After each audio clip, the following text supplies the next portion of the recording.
Oui, une métaphore en latin, c'est une transduction, hein, c'est effectivement euh, une, euh, une réalité d'un domaine d'expérience que euh, que l'on promène et que l'on rend opératoire dans un autre domaine. Pour moi, le burn-out qui a une dimension individuelle ne peut pas rester uniquement individuel. D'abord parce que c'est culpabiliser les individus, c'est la porte ouverte à un déni finalement aussi.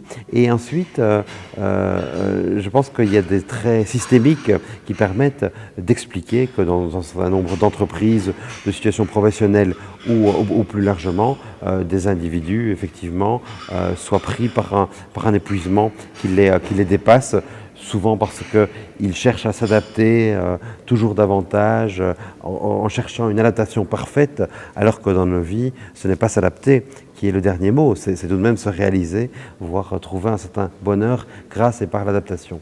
Donc clairement, c'est une métaphore pour dire le type de pathologie de civilisation qui est la nôtre aujourd'hui.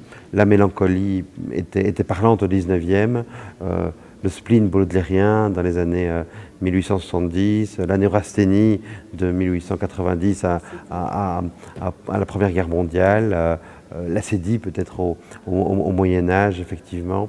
Chaque époque a sa figure psychopathologique qui la caractérise. L'entre-deux-guerres, avec Huxley en 1932, Le meilleur des mondes, Orwell, etc., était plutôt dans une fascination paranoïaque par rapport au grand autre, par rapport aux modifications qui venaient de l'extérieur. Je crois que notre 21e siècle est d'abord marqué par l'épuisement, d'abord de la biodiversité, et puis maintenant aussi un épuisement par combustion des psychismes humains.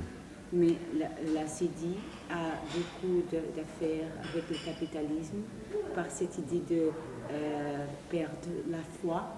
C'est ça qui est magnifique, c'est ça qui est vraiment très étonnant, c'est qu'effectivement, il y a deux grands liens entre Acédie, donc fatigue énorme qui saisissait les moines au Moyen-Âge, et le burn-out. C'est d'abord que les deux troubles saisissent, s'emparent des meilleurs éléments, des plus zélés, de ceux qui ne refusent pas l'effort, qui ne renaclent pas devant une prière de plus pour les moines, devant une réunion de plus pour certains cadres.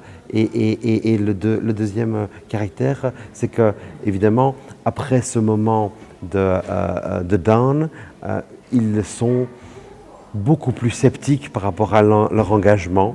L'acédie est une sorte d'athéisme religieux, et je pense que le burn-out peut mener à un état d'athéisme par rapport au technocapitalisme, parce que la question du sens et de la valeur de l'investissement est posée, et que beaucoup se rendent compte que la réponse au sens n'est pas donnée uniquement par le travail.